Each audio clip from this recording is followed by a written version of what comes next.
اب جب آپ کی پہچان ہو جائے، نفس کو جان لو، روح کو بھی سمجھ لو،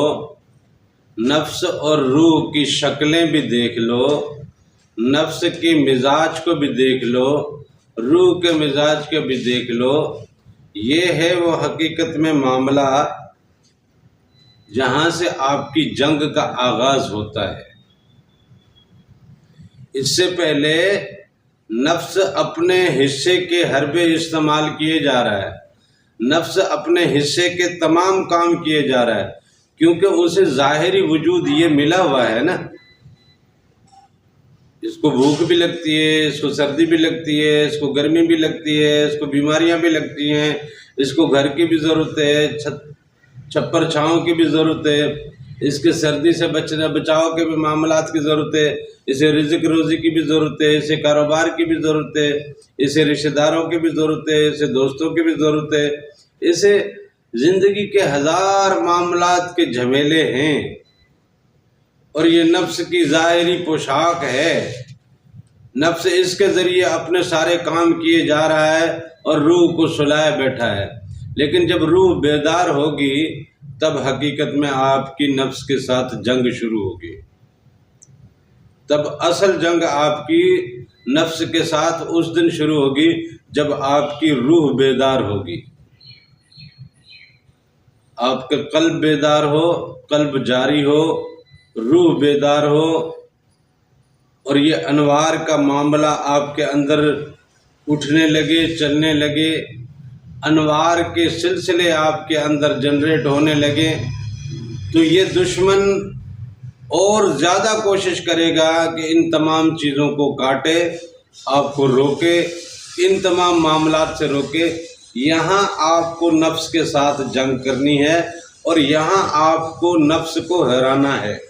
اور یہ سارا کھیل یہی ہے۔ ہمارے پیدائش کا اور ہمارے اس دنیا میں آنے کا، خلافت کا جو معاملہ ہے، یہ تو ہمارا شروع تب ہوگا نا جب ہم اس دشمن سے لڑ چکے ہوں گے، اس کو ہرا چکے ہوں گے، یہ ہارا ہوا ہوگا، یہ ماتحت ہوگا، تب ہم آزاد ہو کے اللہ کی بندگی میں اپنے آپ کو وقف کر سکیں گے، تب آزاد ہو کے ہم اللہ کے ذکر اذکار کی محفل میں مست ہو سکیں گے، تب آزاد ہو کے ہم خلافت کی حقیقی ذمہ داریوں کو ادا کر سکیں گے۔ نفس کو ہرانا لازمی ہے، اور اس کے بغیر یہ ہے کہ خلافت کی ذمہ داریوں کی طرف ہم بڑھ نہیں پائیں گے، کیونکہ یہ رکاوٹ تو ڈال کے بیٹھا رہے گا، اور یہ رکاوٹ صدیوں سے ڈالے بیٹھا ہے، اور یہ ہمارے تادم مرگ رکاوٹ ڈالنے کی ہر ممکن کوشش کرے گا، یہاں تک کہ آپ کے سارے لطائف آباد ہو جائیں، اور یہ سارے لطائف مل کے اس کو جب ماریں، اس کو وہ ہارا تو ہے، قلب اور روح کی بیداری کے بعد نفس ہارا تو ہے، لیکن ہارنے کے بعد بھی وہ اپنی شیطانیوں سے باز نہیں آتا، باز وہ تب آئے گا جب یہ باقی لطائف بھی بیدار ہوں گے، پورا سینہ منور ہو جائے گا، اور اللہ کے ذکر کی محفل اور شور برپا ہوگا، اور اس محفل کے نور سے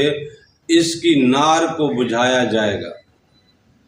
نفس کی نار بجھتی ہے ہمارے لطائف کے نور سے۔ لطائف ہمارے جب تک منور نہیں ہیں، یہ جب تک آباد نہیں ہیں، یہ جب تک ذکر میں ہی نہیں ہیں، انہوں نے ابھی ایمان کا مزہ ہی نہیں چکھا، تو نفس کو ایمان کا مزہ کہاں سے چکھائیں گے؟ انہوں نے ابھی ایمان کی لذت دیکھی نہیں ہے، انہوں نے ایمان کی رنگت دیکھی نہیں ہے، انہوں نے ایقان کے مرحلے نہیں دیکھے، ایقان کے سلسلے نہیں دیکھے، ان کو ابھی کسی چیز کا پتہ ہی نہیں ہے، یہ ابھی تک سو رہے ہیں۔ یہ بیدار ہوں گے، ان کی آنکھ کھلے گی تو یہ ارد گرد نظر گھمائیں گے اور دیکھیں گے کہ کیا ہو رہا ہے، وہ پھر اپنے حصے کا کام کرنے کی کوشش کریں گے، اور پھر جب ان کے بیچ میں جنگ ہوگی تو صاف ظاہر ہے نور نے جیتنا ہے، نار نے ہارنا ہے، لیکن یہ ہے کہ نور بھی اتنی بیداری پہ تو آئے، اتنے جوبن پہ تو آئے، اتنے جلال میں تو آئے، اتنے طاقت میں تو آئے۔ سویا ہوا ہے اس کو تو وہ سلا کے رکھتا ہے اور کوشش یہی کرتا ہے کہ یہ سویا ہی رہے۔ لہذا اس چیز کی بڑی سخت ضرورت ہے کہ ہم اپنی ذات کو پہچانیں، ہم اپنے نفس کو پہچانیں، ہم اپنی روح کو پہچانیں اور نفس کو مات دے کر روح کی،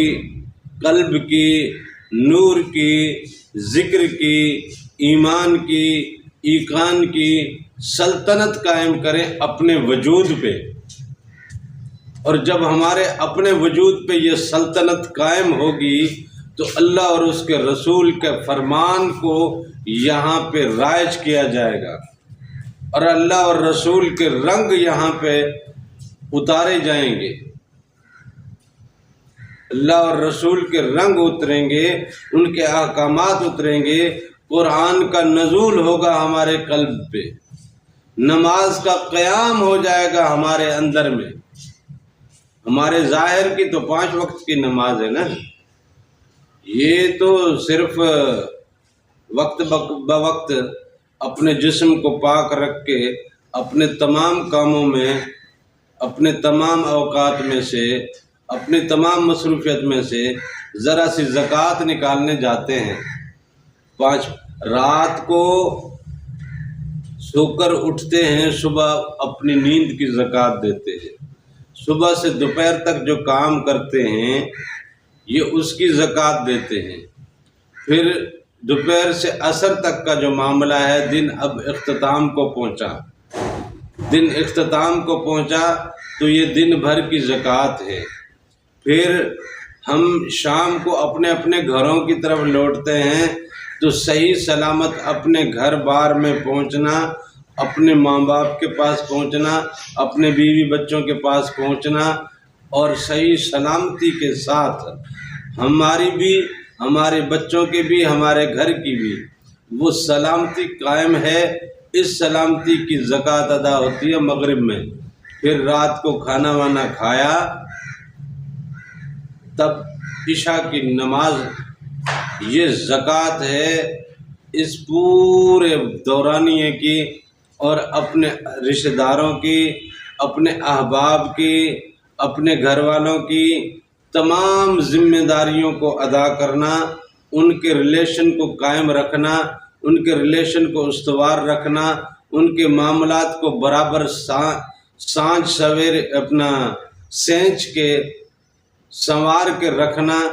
اور اس کے قیام کا جو ہے اللہ کے حضور سجدہ شکر ادا کرنا اور اس کی زکوٰۃ ادا کرنا کہ یہ رشتے قائم رہیں، یہ محبتیں قائم رہیں، یہ طریقہ قائم رہے، یہ رحمتیں قائم رہیں، یہ رزق روزگار کا معاملہ قائم رہے، یہ کاروبار کا یا یہ معاش کا سلسلہ ہمارا قائم رہے۔ اس چیز کی زکوٰۃ دے کے اللہ کے حضور پھر ہم جناب اپنا آرام میں چلے جاتے ہیں۔ یہ معاملات بڑے ہی خوبصورت معاملات ہیں، بڑے دلچسپ اور بڑے ہی پیارے معاملات ہیں، لیکن بات یہ ہے کہ ہمارے مزاج میں ابھی یہ معاملات اترے نہیں ہیں، تو اس لیے ہماری کنسنٹریشن ان چیزوں کی طرف ہے نہیں۔ اللہ تعالیٰ سے دعا ہے کہ وہ ہمیں حقیقی معنوں میں ایمان کا مزہ چکھنے، ایقان کی منزلوں میں داخلے کی توفیق عطا فرمائے، اپنے نفس کو پہچاننے کی توفیق عطا فرمائے اور اپنے قلب اور روح کو بیدار کرنے کی توفیق عطا فرمائے۔